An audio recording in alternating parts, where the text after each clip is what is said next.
Hello there, and welcome to this video lecture on the Battle of Dinnichen.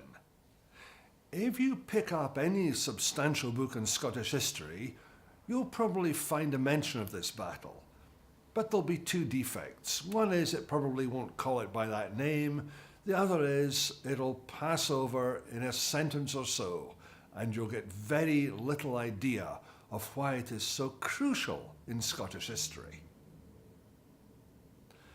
Looking back on the perspective of ancient history, this battle happened a long time ago. Think of the situation in the British Isles back in the 7th century. No Scotland, no England, just groups of major tribes carving out their own independent kingdoms. The chief tribe in Scotland were the Picts. The chief peoples of northern England were the Northumbrians, and the two came into conflict. This is a story about the Picts, and if that term is not familiar to you, perhaps we should say a few words about them first. The Picts may truly be regarded as the Aboriginal people of Scotland. They were here long before the Scots. They're the first people to come down from the prehistoric period into the pages of history. The Picts, Pict is a derivation of the Latin picti, meaning the painted ones, the painted people, or perhaps more subtly, the people of the designs. We know that they tattooed their bodies, so that may have been the reason why the Romans gave them this name. They enter history in the year 297, when a Roman writer called Eumenes produced a text about them. But that does not mean to say the Picts began in that year. They had been around for decades, perhaps centuries before that, but they are absent from the pages of history. Sadly, we do not know what the Picts called themselves, because nothing of their written records has survived, except for very late king lists, which are medieval copies. So we have to rely on what others say about the Picts to know how they fit into the cultures around them. The Picts occupied the land which we now call Scotland over most of the extent of the east and north of the country. They had for neighbours in the southwest the Britons of Strathclyde, who were like themselves a Brittonic people. They had the Scots from Dalriada in Northern Ireland, in west central Scotland. They had the Vikings, the Norsemen, in the Western Isles and the Northern Isles. But the biggest threat were the Angles, the Northumbrians, in the southwest of the country, running right down to the Humber. Hence their name, Northumbrians, north of the Humber. A succession of Northumbrian kings were bent on a policy of aggressive territorial expansion, and the Picts suffered a number of defeats. First of all, the Northumbrians came up the east coast route over what we now recognise as the border by the River Tweed, gradually taking stronghold after stronghold until eventually Edinburgh itself fell in the year 638. The people of these parts were the descendants of the old tribe Votadini. They are sometimes referred to as the Gododin. They spoke a language which was very akin to modern Welsh, but they were virtually extinguished by Northumbrian advance. This took the Northumbrians into direct conflict with the Picts, north of the Firth of Forth. It was some time before the great battle occurred, because the method of descent of the Pictish kingship was through the female line, a matrilinear form of succession, which meant that certain Northumbrian princes marrying princesses of the Pictish royal line had a hold over Pictish kingship itself. This all came to a head when a very warlike king of Northumbria, Egfrith, decided on a very aggressive policy of territorial expansion. He conquered the neighbouring Angles to the south and the west of him, then he looked northwards to the land of the Picts. He engaged the Picts in a battle which only a few details have come down to us. The likely geographical location for this conflict is where the two rivers of the Carron and the Avon flow into the Firth of Forth, roughly where Grangemouth now stands. And some historians therefore refer to it as the Battle of the Two Rivers. We don't have a historical name for it. We do, however, have an historical account. The monk Edius Stephanus wrote about the slaughter of the Picts. In fact, so many of them died that it said the Northumbrians could cross these rivers dry shod on the bodies of the Pictish fallen to pursue and slaughter great numbers of the fugitives. This put the Picts in a sense of slavery for 2 or 3 decades to come. And we only have fleeting references of attempts to throw off what Edius himself called the yoke of slavery. A Pictish sub-king from the province of Fortriu. We don't know exactly its bounds. It was thought to be in the Stirling area.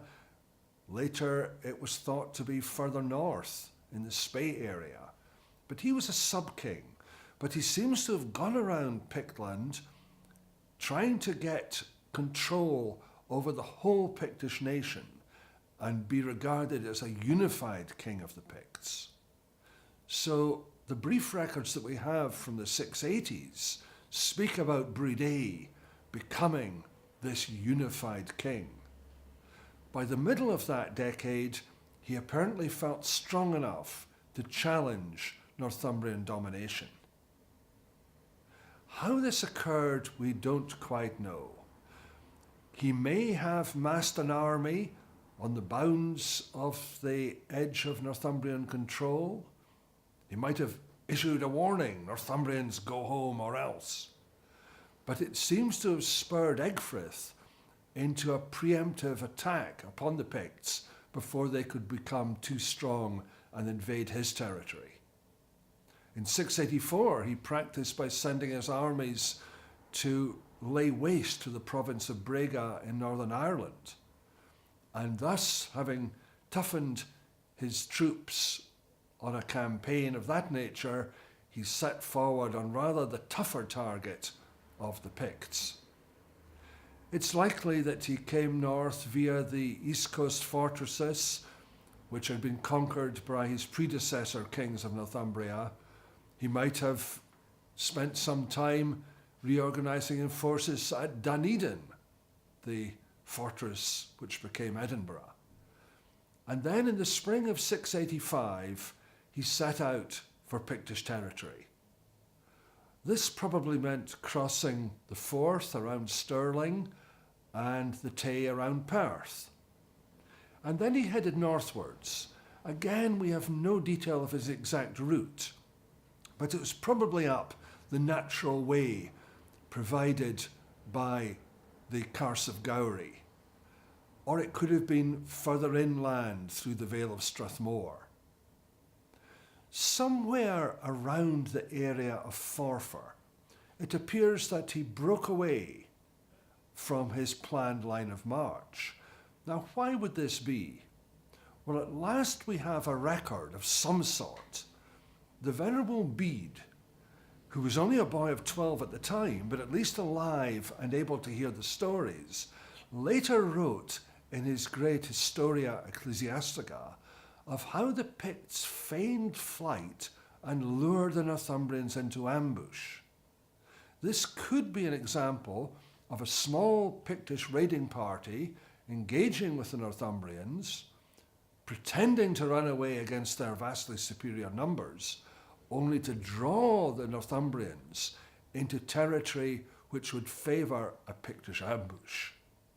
Remember that battle of a dozen or more years earlier, where the Northumbrians had slaughtered the Picts on the plain of Manow near Grangemouth. That disaster occurred to the Picts because the Northumbrians could deploy and marshal a large army. The Picts might have well preferred their choice of territory, which would have been very different a dozen years later. They would not have wished to fall into the same tactical error as before, and so they lured the Northumbrians off their planned line of march between two hills into a defile guarded by an ancient fortress up on a hill, and bottling up the Northumbrians because a large area of water and swamp lay on the other side, the so-called Knechten's Mire, and there the two armies clashed, with the Picts choosing the territory to their advantage. They won an overwhelming victory. The Northumbrian king, Egfrith, was dead on the field of battle, as were the majority of his troops. The Picts therefore secured their independence. The Northumbrians retreated, their kingdom shrunk, and the Britons and the Scots, who had likewise been under Northumbrian domination, found their freedom too as a result of this Pictish victory. It was not the end of conflict between the two. There were other battles with mixed results, but never again did the Northumbrians threaten the independence of the Picts. And from the time of the Battle of Dinnichen onwards, the Pictish culture was able to blossom and flower and produce the remarkable stone carvings that we can still enjoy today. The Battle of Dinnichen is a name that does not have great antiquity. It would, I'm sure, if we had the Picts' record of the occasion, but that has not survived. And the battle has had several different names given to it by other peoples. The one that most commonly appears in books is the Battle of Knechten's Mere. That combines the word Knechten, a former king of the Picts, with the word mere, which is a Northumbrian word meaning an expanse of water.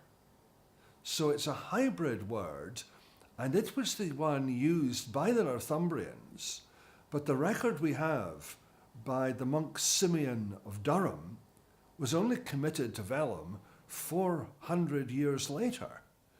So we don't know if this was a traditional Northumbrian term or if it was current at the time of the battle. The Brittonic term is Guath Lyn Garan, which means the Battle of the Pool of the Heron. A beautiful topographical description, but alas, the Angus area has many pools with many herons, and that doesn't help to pinpoint the site of the battle. The term we use today, Battle of Dinnichen, really stems from the Irish chronicles of the time. 3 documents survive, some in a very fragmentary state, and all of them refer to this great conflict as Cath Dunninichen. That is Irish Gaelic for the Battle of Dunnichen. Again, the Knechten refers to an ancient king of the Picts, not the one on the throne at that time, and Dun indicates a hill fort. So we have to look for somewhere in east central Scotland with a name like Dunnichen. And in the early 19th century, a historian called Robert Chalmers, in his book Caledonia, identified this as the hamlet of Dinnichen, which is 3.5 miles southeast of Forfar. Crucially, Dinnichen is spelt with a double N, so we have Dunnichen, which is close enough to Nechten to have been slightly changed over the centuries. And it's this association that allows us to say with a measure of certainty that the hamlet of Dinnichen today marks the site of that great battle more than 13 centuries ago. In sharp contrast to the various uncertainties about the Battle of Dinnichen, one thing we can say with an astonishing degree of accuracy is when it was fought. Normally, if we're going back so many centuries in time, getting a year which is reasonably close is considered acceptable. But for this event, we can do much better than that. By drawing together a number of sources, not all of them directly related to the battle, we can say with confidence that it was fought around 3 p.m. on the afternoon of Saturday, the 20th of May, 685. And to be able to pinpoint a historical event over so many centuries with such accuracy is indeed quite remarkable. The various elements, the time, the day, the date and the year, are not all contained within one source. It requires looking at different fragmentary manuscripts or their medieval copies and trying to knit these together into a single event to give us this remarkably sharp temporal focus. Although it cannot be stated as a matter of factual certainty, by drawing together the scant evidence that we do have, it is possible to conjecture how the Battle of Dinnichen came about. We have the Northumbrian army marching up in a northeasterly direction, probably through the valley of Strathmore, and then being lured off by a Pictish warring party, feigning flight and drawing them into ambush. The village of Dinnichen is situated at the end of a long, straight, open area of land where it suddenly develops into hummocks and hillocks. The road is twisty, vistas are limited, and in those days of greater forestation, the Northumbrians would not have been aware of what lay just around the bend. When they pursued this Pictish war party, hoping for an easy victory over this smallish band, they did not anticipate that the massed ranks of the Pictish forces were awaiting them. When they came through Dinnichen, they would suddenly have become aware of Dinnichen Hill up to their left, with possibly the fortress of Dinnichen on top, though by this date it might have been abandoned because that was an earlier Iron Age structure, though it could have given temporary cover to the Pictish forces. On their right would have been the swamp of Knechten's Mire, and that was to be their undoing, because they would have found their way blocked by a party of Picts dead ahead, much bigger than the small force they'd been pursuing. A further detachment of Picts could have swung around from the rear of the hill fort and cut off their retreat. The only open side lay the swamp of Knechten's Mire, and this was to be the death ground of many of these Northumbrian forces. They were trapped, they were bottled up, and they were slaughtered. History tells us very little about the Battle of Dinnichen in terms of details, and alas, archaeology tells us even less. Battle sites are notorious for not leaving much on the archaeological record. What you require for that is a a stable settlement lasting several decades, an event all over in a few hours does not leave much in the archaeological record to give information. But we have a unique source in this instance, and that is what may well be a stone picture of the Battle of Dinnichen in progress. This lets us know the nature of the troops involved, how they were disposed, and what weaponry they employed. The Northumbrian force was entirely consisting of cavalry. The Picts used mixture of cavalry and infantry. The Northumbrians wore helmets. The Picts were bareheaded, and that is one way to tell them apart in this lithic record. From this visual record, we get an impression of how the Picts, under the leadership of King Brudé, devised tactics by where they could defeat and repel their strong and aggressive foe.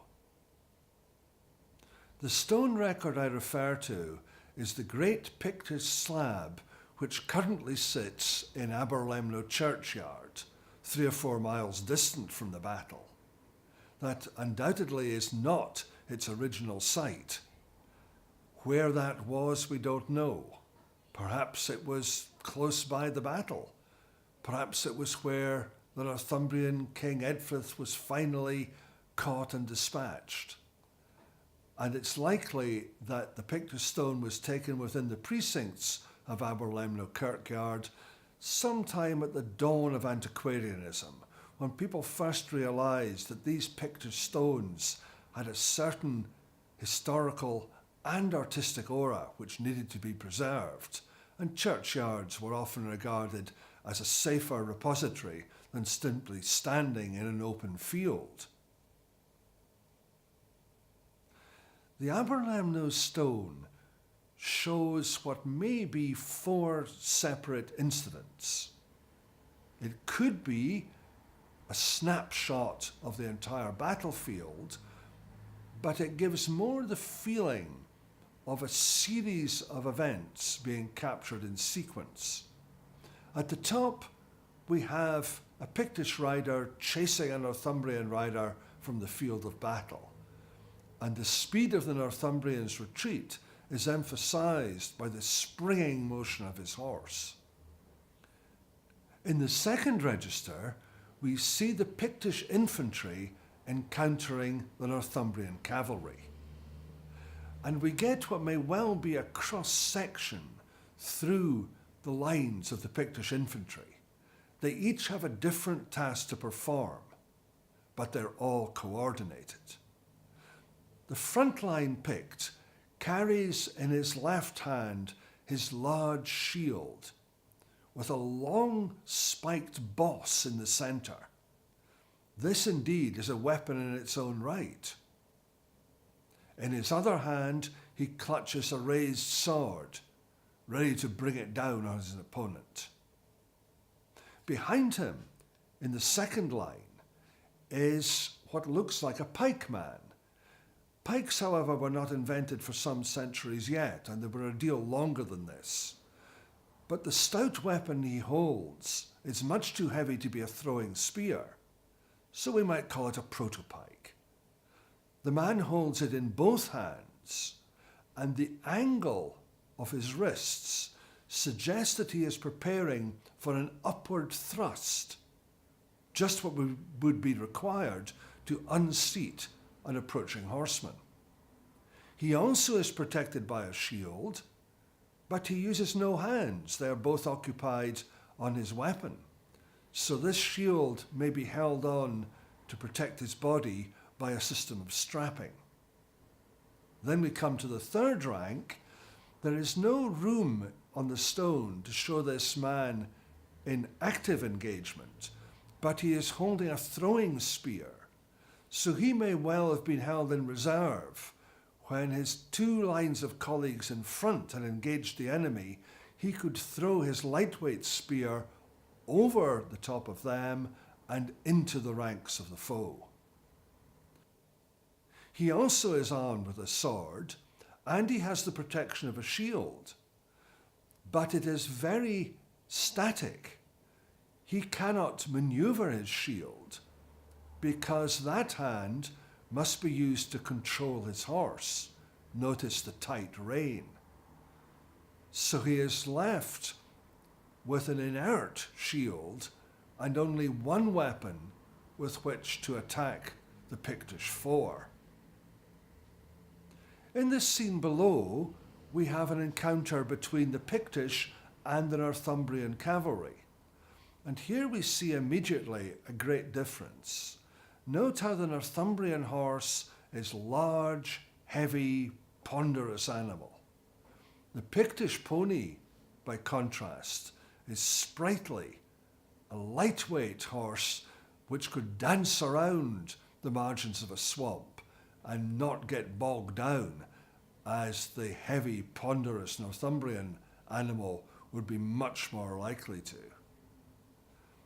Again, the Pict has the advantage because he has a throwing spear or a javelin in one hand, bent back in the act of about to release it, while in the other he carries his shield, again with a very prominent spiked boss, which can act as a weapon in itself.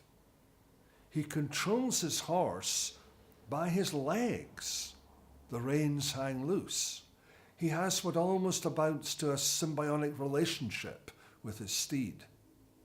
The Northumbrian, on the other hand, is almost a carbon copy of the one above. He has a sword, yes, but his shield is static on his arm, and again he controls the reins with one hand, holding the horse on a tight rein. He is thus unable to both attack and defend effectively at once. The Pict, on the other hand, is capable of both simultaneously, giving him a great advantage. And what of the outcome of the battle? In the bottom right-hand corner, we see exactly this. It is a fallen Northumbrian. He looks as if he may be staggering backwards under attack from a bird of prey, but more likely this represents his fallen corpse, lying on the battlefield dead, being pecked at by a carrion bird. It is quite common in heroic poetry of the time to represent death in battle by the metaphor of the body being pecked at by a bird of prey. So here on the Aberlemno stone, we may well have a visual representation of an established literary metaphor. What it's saying is the Northumbrians were defeated, the pride of their troops lie prostrate and dead upon the battlefield, no more than food for the carrion bird. This Northumbrian has an odd proportion. His legs are normal, but his body and head are greatly enlarged. Perhaps the Pictish sculptor merely wanted to fill in the space, or perhaps he is sending a message. This was a big Northumbrian. Could it be the biggest of all, their king Egfrith, who was indeed slain at the Battle of Dinnichen?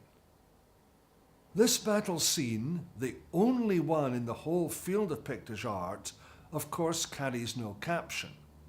So if it is going to be a representation of the Battle of Dinnichen, we have to be able to date it reasonably close to the year 685. We do that by means of the reverse of the stone, arguably the finest cross portrayed on any Pictish slab. Certain elements on either side of the main cross shaft are clearly taken from manuscript art of the time, and in particular some of them are close to being copies of the Lindisfarne Gospels. We know that that book was produced in a fairly narrow time span between the end of the 7th century and the first couple of decades of the 8th, say roughly 698 to 721, those being the dates of Eofrith, who was the probable illustrator of the Lindisfarne Gospels. But those dates do not fit in well with a chance of cultural interchange between Northumbria and Pictland. War dominated too strongly. However, we do know that around the year 715, a Pictish king contacted the Northumbrian abbot at Jarrow Monkwearmouth, ostensibly over settling matters like the date of calculating Easter, the style of the clerical tonsure, but it's seen in more general terms as an overture for a state of peaceful coexistence to exist between the two peoples. He made a request that masons come north to show the Picts the skill of building masonry structures. He particularly wanted a church in what he called the manner of the Romans, built in stone. So if Northumbrian masons came in the wake of that request, the stone carving on the cross side of the Aberlemno slab may well represent either their inspiration or their actual handiwork. The likelihood is that that occurred around the year 720, or perhaps a little later. But that's still some distance away from 685. However, various artistic features show that the two sides of this stone are by no means the same, and were almost certainly not produced at the same time. The battle scene is decidedly earlier in the techniques of carving involved. How much earlier? It's a guess, but say 3 or 4 decades, averaging 35 years. If you subtract 35 from the year 720, the likely side of the cross side, you get the year 685, the very year when the Battle of Dinnichen was fought. This may be too tidy a solution in terms of arithmetic. It is all supposition. But the basic tenets of the argument hold good, and certainly provide a basis for supposing that the time scale is correct, and the battle that we see portrayed at Aberlemno, the only one, remember, on any Pictish stone, and therefore surely of the most enormous importance to them, was in fact, in reality, their record of the Battle of Dinnichen, the most crucial military victory in Pictish history. Another interesting feature of the Aberlemno battle scene is that it gives us some indication of what troops wore to battle at that period. The Pictish infantry are seen wearing a type of long jacket, almost a cloak-length garment. Picts that we see on other stones wear short tunics, well above the knee, terminating rather higher than does a modern-day kilt, whereas the Pictish infantry at the Battle of Dinnichen wear a garment which extends well below the knee. This is probably to give their bodies greater protection. It was perhaps made of toughened leather, so that they would have a degree of defense against a slashing sword. We can also see that their opponents are wearing chainmail. The neck guards of the Northumbrians' helmets had mail. Not that it's very evident on the stone sculpture, but on an actual example which we have from York, we can see this type of material used to give a flexible yet fairly strong protection to the back of the neck. But with the fallen Northumbrian in the fourth and last scene, we can see that he's wearing a split garment called a byrnie, or in English terms, a hauberk, which is a long jacket made of mail, which would give the troops quite strong protection, yet allow a lot of flexibility, much more so than would a suit of medieval armour. It has to be said that we do not know, as a matter of factual certainty, that the battle scene depicted on the Aberlemno stone does indeed represent the Battle of Dinnichen. It's a question of likelihood. What better battle to show than the Picts' greatest victory? To have a battle scene carved in that detail, it must have been a very important event. And the Battle of Dinnichen certainly fits the bill in that respect. It is located not far from the scene of the battle, and we have possibilities to explain why it's not at Dinnichen itself now. And in terms of timing, we can demonstrate that it was executed at a period very close to when the battle was fought. So putting together all these factors means that we can say with a degree of confidence that the battle we see being played out on the Great Pictish slab in Aberlemno Kirkyard is indeed a representation of the Picts' greatest victory a few miles away at Dinnichen. So what did it all mean, the events that happened at Dinnichen on the 20th of May, 685? The outcome was an overwhelming victory for the Picts. The great part of the invading Northumbrian army was annihilated, either killed on the field or drowned in the swampy waters of Nechtensmeer, or Nechtens Mire, as the local dialect would have had it. The Pictish king, Egfrith himself, was killed at the battle. Some of the Northumbrian survivors were enslaved by the Picts, and a very few made it back to Northumbria to give woeful news to their people of the disaster that had overtaken them. For the Picts, the victory brought security above all.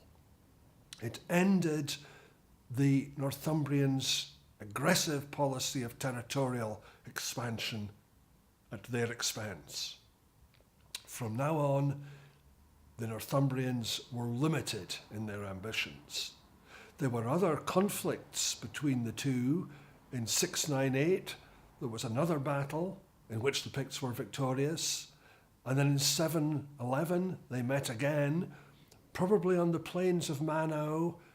That victory by the Northumbrians, the Battle of the Two Rivers, and that seems to have been repeated again, though not on such a disastrous scale. So the pendulum swung back and forth between the two, but never again were the Picts subjected to Northumbrian control, the yoke of slavery, as it was termed by Edius Stephanus. They maintained at least a strong hold on their old territory, and they were not to be invaded and subjected in the future. And the Britons of the southwest area and the Scots as well of Dalriada, they both had been under some state of Northumbrian subjugation, and they likewise gained their freedom thanks to the Picts' victory at Dinnichen. That was the immediate result, so what of the larger picture? It is perhaps an exaggeration to say that the Battle of Dinnichen created Scotland. But it is not an exaggeration to say that it created the circumstances which, 2 or 3 centuries later, allowed the embryo Scottish nation to coalesce together and to come to reality as a separate and independent country. The corollary is equally true. Had it not been for the Battle of Dinnichen, or had the Picts not been the victors, there very possibly would never have been a Scottish nation. It would have been Angleland, all the way north to the Pentland Firth. By scoring their remarkable success on the field of Dinnichen, the Picts guaranteed for themselves a successful future in which their culture for the next several centuries was to blossom and flourish. And that victory also laid down the foundation of the Scottish nation. The Picts are often described as a mysterious people, and even though our knowledge is always getting larger, that's still a fairly apt description to this day. The reason being that we know so little about Pictish culture. Alas, the Picts had the art of writing, but they have left nothing that has come down to us today of their own thoughts on their own culture. We rely on sporadic mentions by other people, and these do not give a great deal of detail.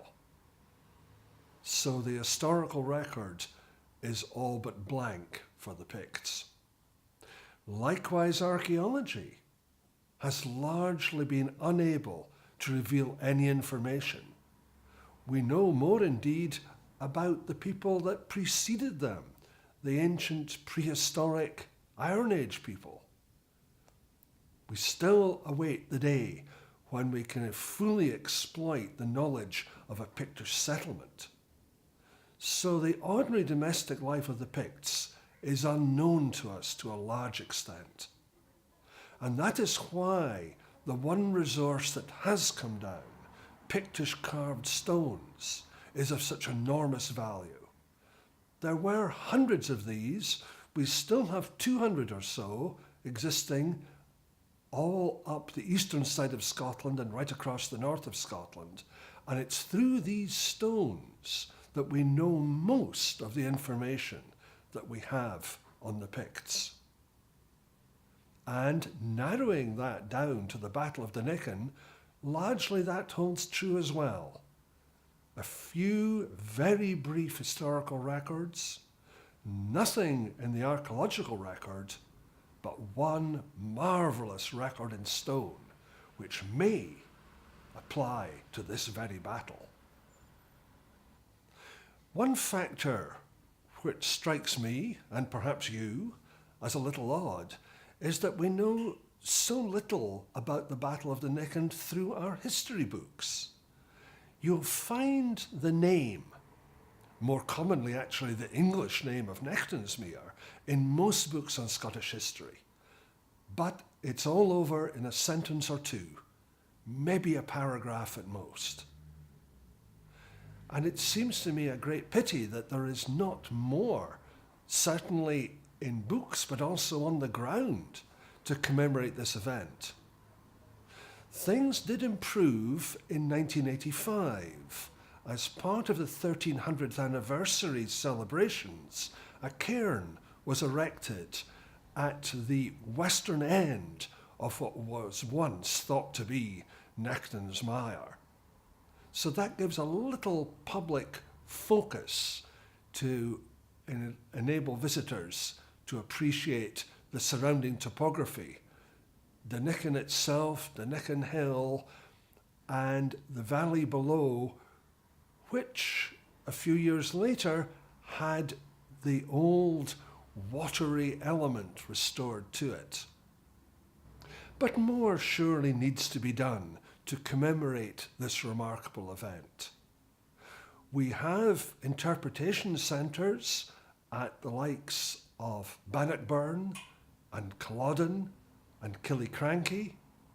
Surely Dinnichen merits such treatment. One argument against is that we do not know for a matter of factual certainty that the battle was fought here. What we go on is the best evidence available, and the pointers are that the most likely site of the battle is immediately to the east of the modern hamlet of Dinnichen. We have a cairn. I think also we should have a full-blown interpretation centre where visitors can come, learn about the battle in the atmospheric surroundings of the battle itself, because it was the topography, the lie of the land, King Brudé of the Picts, so cleverly worked into his plans, his strategy for success, that gave the Picts the outstanding victory at Dinnichen.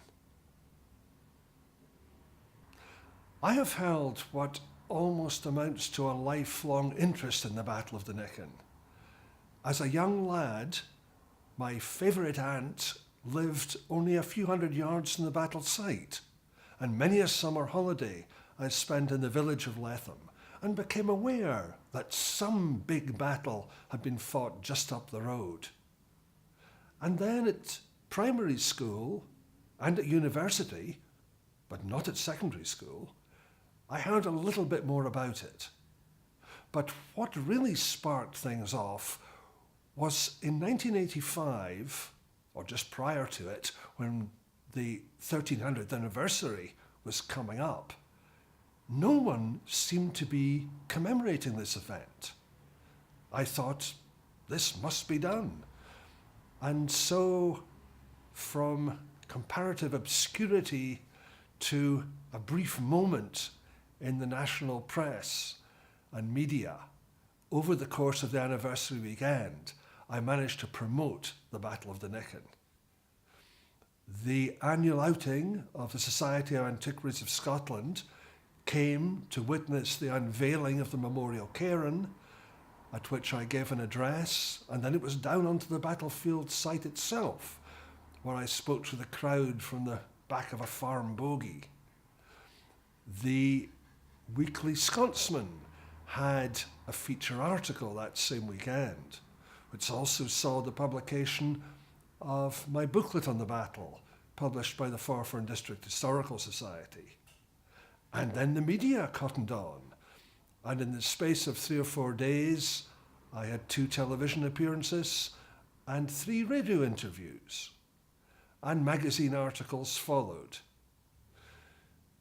Since 1985, it has been one of my missions in life to try and promote and bring about a wider awareness and better understanding of the Battle of Dinnichen and its importance in Scottish history. I hope by watching this video presentation today that you also will share in that. Thank you very much for watching this video presentation.